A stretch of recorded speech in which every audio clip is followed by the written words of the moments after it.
Welcome back to Jahangir tutorial. SLST জিওগ্রাফির জলবায়ুবিদ্যার super 30 MCQ নিয়ে আজকের এই ভিডিও।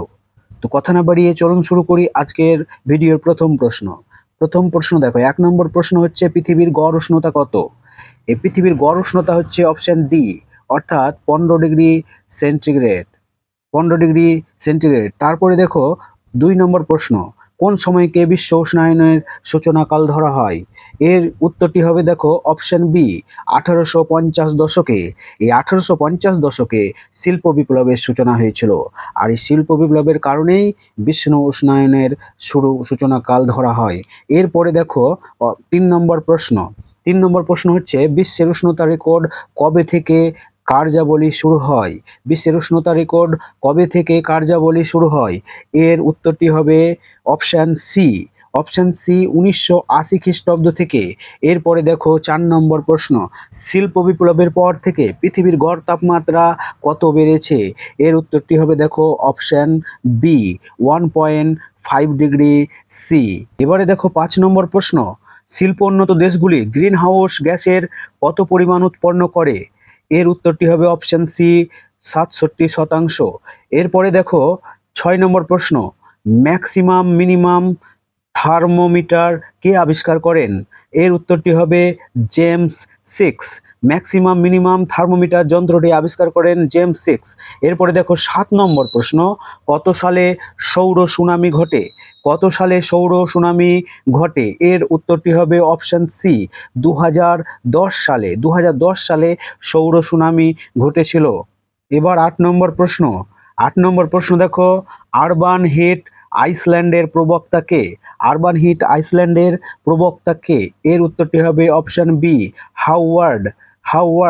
এরপরে দেখো 9 নম্বর প্রশ্ন, 2006 থেকে 2008 সালে পৃথিবীর উষ্ণতা কমার কারণ কি ছিল? এর উত্তরটি হবে দেখো অপশন বি, লা নিনা। অপশন বি, লা নিনা। এবারে দেখো 10 নম্বর প্রশ্ন, গ্লোবাল ওয়ার্মিং স্টপড এই বিষয়টি কবে আবির্ভাব হয়? অপশন সি, 1998 সালে। 1998 সালে গ্লোবাল ওয়ার্মিং স্টপড এই বিষয়টি আবির্ভাব হয়। এবারে 11 নম্বর প্রশ্ন। 11 নম্বর প্রশ্ন, বার্কলে আর্থ সারফেস টেম্পারেচারের 2011 সালের অক্টোবর মাসের রিপোর্ট অনুসারে বিগত 50 বছরে পৃথিবীর উষ্ণতা কত বেড়েছে? এর উত্তরটি হবে অপশন সি, 0.91 ডিগ্রি সি। এরপরে দেখো 12 নম্বর প্রশ্ন। 12 নম্বর প্রশ্ন বলছে, কোন সংস্থা গ্লোবাল চেঞ্জ রিসার্চ অ্যাক্ট আনে? কোন সংস্থা গ্লোবাল চেঞ্জ রিসার্চ অ্যাক্ট আনে? এর উত্তর বা এর উত্তরের অপশনটি হবে এ, ইউএসজিসিআরও। এরপরে দেখো 13 নম্বর প্রশ্ন, কত সালে গ্লোবাল চেঞ্জ রিসার্চ অ্যাক্ট প্রস্তাবিত হয়? কত সালে গ্লোবাল চেঞ্জ রিসার্চ অ্যাক্ট প্রস্তাব করা হয়? এর উত্তরটি হবে অপশন বি, 1990 সালে। এবারে প্রশ্ন 14 নম্বর। এই 14 নম্বর প্রশ্ন দেখো, আইপিসিসি কবে গঠিত হয়? আইপিসিসি কবে গঠিত হয়? এর উত্তরটি হবে অপশন এ, 1988 সালে। এই আইপিসিসি অর্থাৎ হচ্ছে inter governmental panel on climate change, IPCC. এরপরে দেখো 15 নম্বর প্রশ্ন, গ্লোবাল ওয়ার্মিং শব্দটি প্রথম কবে ব্যবহৃত হয়? গ্লোবাল ওয়ার্মিং শব্দটি প্রথম কবে ব্যবহৃত হয়? এর উত্তরটি হবে অপশন সি, 1975 সালে। 1975 সালে। এরপরে দেখো 16 নম্বর প্রশ্ন, মহাজাগতিক কারণে সৌর বিকিরণ কোনোভাবে বাধাপ্রাপ্ত হলে পৃথিবী পৃষ্ঠ উষ্ণতা কমে যায়, এই ঘটনাকে কি বলে? এর উত্তরটি হবে অপশন এ, সৌর শীতলীকরণ। 17 নম্বর প্রশ্ন হচ্ছে, ওয়ার্ল্ড মেটেরোলজিক্যাল অর্গানাইজেশন কবে প্রতিষ্ঠিত হয়? অপশন বি, 1950 সালে। 1950 সালে ওয়ার্ল্ড মেটেরোলজিক্যাল অর্গানাইজেশন প্রতিষ্ঠিত হয়। এবারে দেখো 18 নম্বর প্রশ্ন, ওয়ার্ল্ড মেটেরোলজিক্যাল অর্গানাইজেশনের বর্তমান প্রধানের নাম কি? এর উত্তরটি হবে অপশন এ, ডেভিড রস। এরপরে দেখো 19 নম্বর প্রশ্ন, নাসা দ্বারা প্রকাশিত গ্লোবাল ওয়ার্মিং রিডার কবে প্রকাশিত হয়? এর উত্তরটি হবে অপশন ডি, 2012 সালে। এরপরে দেখো 20 নম্বর প্রশ্ন, heat balance of earth surface গ্রন্থের লেখককে? এর উত্তরটি হবে অপশন বি, মিখাইল ভ্যানোভিচ বুদ্ধ। এবারে দেখো 21 নম্বর প্রশ্ন, প্যারিস চুক্তির লক্ষ্য কি ছিল? এই প্যারিস চুক্তির লক্ষ্য ছিল অপশন এ, বিশ্ব উষ্ণায়ন হ্রাস। বিশ্ব উষ্ণায়ন হ্রাস। এরপরে দেখো 22 নম্বর প্রশ্ন, 2017 সালের G8 সম্মেলনের প্রধান আলোচ্য বিষয় কি ছিল?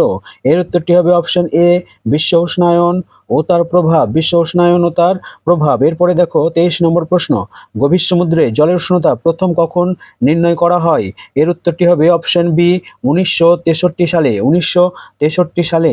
এবারে দেখো 24 নম্বর প্রশ্ন 1900 সাল থেকে আরবান হিট আইসল্যান্ড দ্বারা প্রতি দশকে উষ্ণতার বৃদ্ধির হার কত?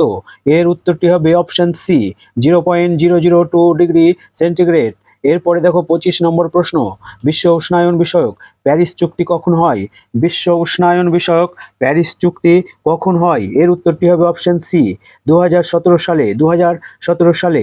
এরপরে দেখো 26 নম্বর প্রশ্ন, বিশ্ব উষ্ণায়নের সুফল হিসাবে কোথায় জলবিদ্যুৎ উৎপাদনের সম্ভাবনা বাড়ছে? এর উত্তরটি হবে অপশন সি অর্থাৎ কানাডা এবং ফিনল্যান্ড। এবারে দেখো 27 নম্বর প্রশ্ন, পৃথিবীর উষ্ণীকরণ ইতিমধ্যে শুরু হয়ে গেছে, উক্তিটি কার? এর উত্তরটি হবে অপশন এ জে হ্যানসেন। এরপরে দেখো 28 নম্বর প্রশ্ন, বিশ্ব পরিবেশ যে উষ্ণ হচ্ছে তা সর্বপ্রথম কে ব্যক্ত করেন? এর উত্তরটি হবে অপশন বি আর হেনিয়াস। এরপরে দেখো 29 নম্বর প্রশ্ন, উন্নত দেশগুলি 2050 সালের মধ্যে বিশ্ব উষ্ণায়নের গ্যাসগুলির কত শতাংশ কমানোর অঙ্গীকার করেছেন? এর উত্তরটি হবে অপশন সি 50%। এর পরের প্রশ্ন দেখো 30 নম্বর প্রশ্ন, বিশ্ব উষ্ণায়নের ফলে ভারতের কত শতাংশ খাদ্যশস্য উৎপাদন হ্রাস পাবে? এর উত্তরটি হবে অপশন এ 30%, 30%। এরপরে দেখো 31 নম্বর প্রশ্ন, United Nations framework convention on climate change এর সূচনা কবে হয়? United Nations framework convention on climate চেঞ্জের সূচনা কবে হয়? এর উত্তরটি হবে অপশন সি 1992 সালে, 1992 সালে। তো এই ছিল আজকের সুপার 30 MCQ। ভিডিওটি ভালো লাগলে চ্যানেলটিকে সাবস্ক্রাইব করে পাশে থাকবেন। সুস্থ থাকবেন, ভালো থাকবেন। ধন্যবাদ।